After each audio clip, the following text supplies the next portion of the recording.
2020 সালের মার্চে প্রেমিক রনি রিয়াদ রশিদের সঙ্গে বাগদান সম্পন্ন হয়েছিল ঢালিউড অভিনেত্রী নুসরাত ফারিয়ার।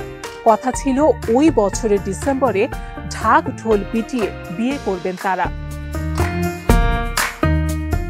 বাগদানের 3 বছর পর হঠাৎই সামাজিক যোগাযোগ মাধ্যমে বিচ্ছেদের ঘোষণা দেন অভিনেত্রী। সম্প্রতি এক সাক্ষাৎকারে নুসরাত ফারিয়া জানান, বাগদান ভাঙা তার জীবনের সবচেয়ে বড় সিদ্ধান্তগুলোর একটি। বিষয়টি নিয়ে দুঃখ প্রকাশ করে অভিনেত্রী জানান, মা বাবা আর রনি এই ছিল আমার পৃথিবী। একসঙ্গে থাকা, সময় কাটানো, এসবের সঙ্গে অভ্যস্ত হয়ে পড়েছিলাম। ওকে ছাড়া আর কিছু ভাবতে পারতাম না। ছোটবেলা থেকে আমাদের সম্পর্ক, তাই রনির সঙ্গে বিচ্ছেদের সিদ্ধান্ত ছিল আমার কাছে বড় বিষয়। প্রায় 4 বছর ধরে বিষয়টি প্রকাশ করার সাহস জোগাড় করছিলেন অভিনেত্রী। তার কথায় 10 বছর অনেক বড় সময়।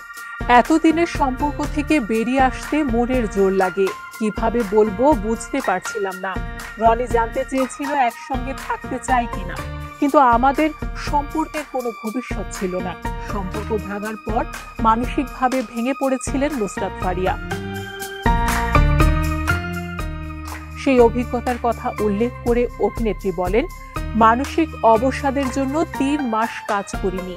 এখনো ওষুধ খাচ্ছি অবসাদ কাটানোর জন্য। পরিস্থিতির সঙ্গে মানিয়ে নেওয়ার চেষ্টা করছি।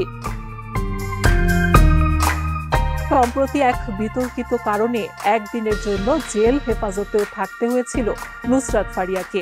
তবে বর্তমানে ধীরে ধীরে পুরনো ছন্দে ফিরছেন তিনি। ক্যারিয়ারের শুরুতে উপস্থাপিকা হিসেবে শোবিজে পা রাখেন নুসরাত ফারিয়া। তবে তাকে দর্শক মহলে পরিচিতি এনে দিয়েছে নায়িকা হিসেবে। 2 বাংলাতেই গ্ল্যামার আর অভিনয় প্রতিভার মুগ্ধতা ছড়িয়েছেন এই লাস্যময়ী অভিনেত্রী।